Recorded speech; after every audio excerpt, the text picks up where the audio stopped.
اور وہ جو شخصیت سرداب سے باہر نکلی، جو ہی وہ باہر آئی تو اسی سپہ سالار نے سپاہیوں کو اشارہ کیا، سپاہیوں نے رستہ چھوڑا، درمیان سے میرے آقا اور مولا نکل گئے۔ درمیان سے جب میرے آقا اور مولا کا گزر جانا تھا، جب امام نے گھر کا دروازہ عبور کر لیا تو فوراً سپہ سالار آنکھیں کھول کے کہنے لگا، میں نے نیچے ایک شخص کو دیکھا ہے جو قرآن پڑھ رہا ہے، آؤ میرے ساتھ۔ تو سپاہی دیکھے کہ کس شخص کو؟ وہ جو ابھی ہم میں سے گزر کے چلا گیا ہے۔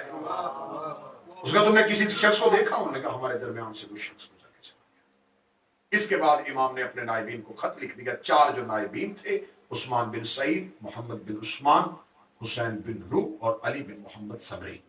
آخری جو امام نے توقیع لکھی، جو خط لکھا، وہ میرے مولا نے علی بن محمد صبری کو لکھا۔ آج بھی جو کتب میں آخری خط ہے نا میرے مولا کا، وہ علی بن محمد صبری کے نام ہے۔ اور اس توقیع مبارک میں میرے مولا نے لکھا کہ اب اے علی بن محمد، تم صرف 6 دن زندہ رہو گے، اپنے بعد کسی کی نیابت کا بندوبست نہ کرنا، کیونکہ اب ہماری غیبت کبریٰ شروع ہو چکی ہے۔ اور اب اگر کوئی ہمارا شیعہ ہم سے ملنا چاہے تو اسے کہنا کہ آرزو کرے۔ غیبت سن لینا، آج یہیں پہ گفتگو رک جائے گی اور کل سے ہم ظہور پہ آ جائیں گے۔ امام نے فرمایا غیبت تمہاری طرف سے ہے، ہماری طرف سے نہیں۔ بالکل غلط عقیدہ میری قوم کے بچوں میں اور جوانوں کے ذہنوں میں پایا جاتا ہے کہ شاید مولا کسی ایک غار میں، کسی ایک جزیرے میں ہے اور مولا وہاں ہے، اور جب حکم ہوگا تو وہ وہاں سے آئیں گے۔ مولا خود اپنی توقیع پہ لکھ رہے ہیں غیبت تمہاری طرف سے ہے، میری طرف سے نہیں۔ تم مجھے نہیں دیکھو گے، میں تمہیں دیکھوں گا، صرف تم مجھے نہیں دیکھ پاؤ گے۔ یہ ذہن میں رکھنا کہ میں غائب نہیں ہوا، تم بس مجھے نہیں دیکھ پاؤ گے۔ غیبت تمہاری طرف سے ہے، میری طرف سے نہیں۔ اور امام صادق سے ایک بندے نے پوچھا تھا کہ مولا یہ آپ کے قائم کی غیبت کیا ہوگی؟ مولا نے فرمایا غیبت 2 قسم کی ہوتی ہے، اور دونوں غیبتوں کا ذکر قرآن میں۔ اس نے کہا کون سی؟ امام نے فرمایا ایک ہے اصحاب کہف کی غیبت، ایک ہے یوسف نبی کی غیبت۔ اصحاب کہف کی غیبت وہ ہے کہ اللہ نے انہیں ایک غار میں سلا دیا اور وہ 3 بار اٹھے۔ پہلی بار کب اٹھے تھے؟ جب 300 سال بعد اٹھے، اور قرآن میں پورا تذکرہ 300 سال بعد اٹھے، بازار میں جب دیکھا کہ دنیا بدل گئی ہے، واپس گئے اور اللہ کے حکم سے پھر نیند طاری ہو گئی۔ دوسری بار کب اٹھے تھے؟ دوسری بار تب اٹھے تھے جب چند منافقین کے گروہ نے آ کر رسول سے پوچھا تھا یا علی یا رسول اللہ تیرے بعد جانشین کون ہوگا؟ فرمایا جس سے غار والے صحاب سلام کریں گے۔ یہ کہنا تو نے کہا غار میں کون ہے؟ فرمایا جسے قرآن میں صحابہ کہف کہا گیا ہے۔ میں نے کہا صحابہ کہف کہاں پہ رہتے ہیں؟ رسول نے چادر کو بچھوایا، انہیں ساتھ بٹھا کے ساتھ علی کو بٹھایا، بادل کا ٹکڑا لے کے وہاں چلا گیا جہاں غار تھا صحابہ کہف کا۔ اصحاب کہف کے غار کا جانا تھا، علی نے کہا جاؤ انہیں سلام کرو، انہیں غار کے دہانے پہ منہ رکھ کے سلام کیا، اندر سے کوئی جواب نہیں آیا۔ یہ امیر المومنین کی آواز ہے، یا سلام علیک یا رجال الغیب، اے چھپے ہوئے مردوں تم پر میرا سلام۔ غار کے اندر سے آواز ہے علیک السلام یا حجت اللہ یا ولی اللہ۔ اور امیر المومنین نے حکم دیا پھر سو جاؤ، وہ پھر سو گئے۔ میرے سلام پہ اٹھے تھے، اب اٹھیں گے قائم کے ساتھ۔ یہ غیبت ہے کہ وہ ایک غار میں بند ہے اور انہیں کوئی دیکھ نہیں سکتا، ان سے کوئی مل نہیں سکتا۔ مولا فرماتے ہیں یہ غیبت اور ہے۔ ایک غیبت تھی یوسف کی، فرمایا ہمارے قائم کی غیبت اصحاب کہف والی نہیں، یوسف نبی والی ہے۔ اس کا یوسف نبی کی غیبت کیا تھی؟ مولا فرمایا یوسف نبی کی غیبت یہ تھی کہ 11 بھائی غلہ خریدنے کے لیے مصر میں آئے، سامنے تخت پہ یوسف بیٹھا، سامنے بیٹھا تھا، بھائیوں کے لیے غائب تھا، بھائیوں کو نہیں پتا تھا کہ یہ یوسف ہے۔ امام کہتے ہیں اتنی بار تم قائم سے ملو گے لیکن تمہیں نہیں پتا ہوگا یہ امام ہے۔ مولا فرماتے ہیں میں اپنے ہر شیعہ سے ملتا ہوں۔ مالک فرماتے ہیں جب میرا ظہور ہوگا تو میرا ہر شیعہ مجھے دیکھ کے کہے گا میں نے تو آپ کو دیکھا ہوا ہے۔ اب غیبت آج کے بعد غائب کا اصول یہ بنائیے گا، غیبت کا اصول ہمیں نظر نہیں آ رہا، وہ ہمیں دیکھ رہے ہیں۔ مولا فرماتے میں تم اپنے شیعوں کی خوشیوں میں شامل ہوتا ہوں۔ مولا فرماتے میرے کسی شیعہ کے گھر میں غم ہو سب سے پہلے میں وہاں جاتا ہوں۔ مولا فرماتے تم میرے اتنا یقین رکھو، اتنا یقین رکھو کہ اپنے گھر میں رہنے والے بچوں کو بتاؤ کہ بیٹا ہم گھر میں 4 یا 5 فرد نہیں رہ رہے، اس گھر میں ہمارا امام بھی ہے۔ مولا فرماتے ہیں کہ میری غیبت چھپی ہوئی نہ سمجھنا ورنہ غافل ہو جاؤ گے۔ یہی وجہ ہے کہ آج ہمارے پاس غیبت کا اصول کیا ہے، وہ ایک جگہ پہ جزیرے پہ ہیں، جب انہوں نے آنا ہوگا وہ آئیں گے، ہمیں آواز دیں گے، ہمیں بلائیں گے۔ مولا فرماتے ہیں یہ ہے میری غیبت سے سب سے بڑی غفلت۔ شہنشاہ فرماتے تم مجلس کرواتے ہو میں تمہارے ساتھ ہوتا ہوں، تمہارے گھر میں خوشی ہوتی میں تمہارے ساتھ ہوتا ہوں۔ اتنا میری موجودگی کا یقین کرو کہ اگر ایک بیٹا باپ کے سامنے سگریٹ نہیں پیتا کہ باپ کی آنکھیں مجھے دیکھ رہی ہیں، تو اسے گناہ کرتے ہوئے ذہن میں یہ رکھنا چاہیے کہ میرا امام مجھے دیکھ رہا ہے۔ مولا فرماتے ہیں کہ جو مجھ سے متصل ہونا چاہتا ہے، جو میرا ناصر بننا چاہتا ہے، صرف ایک چیز اپنے ذہن میں بٹھا دے، میرا امام مجھے دیکھ رہا ہے۔ مولا فرماتے ہیں جب تم اس یقین کو بٹھا لو گے پھر تم میں اور میرے درمیان کوئی فرق باقی نہیں بچے گا، تو مجھے اتنی جلدی پا سکو گے جتنی تمہاری سوچ ہے، اگر تم یہ جان جاؤ کہ تمہارا امام تمہیں دیکھ رہا ہے۔ انشاءاللہ کل گفتگو یہیں سے آگے بڑھاتے ہوئے آئیں گے کہ امام کی غیبت کبریٰ میں امام کا ظہور کیسے ہوگا، اور جو 313 صحاب ہیں ان کا راز کیا ہے۔ حکم ہے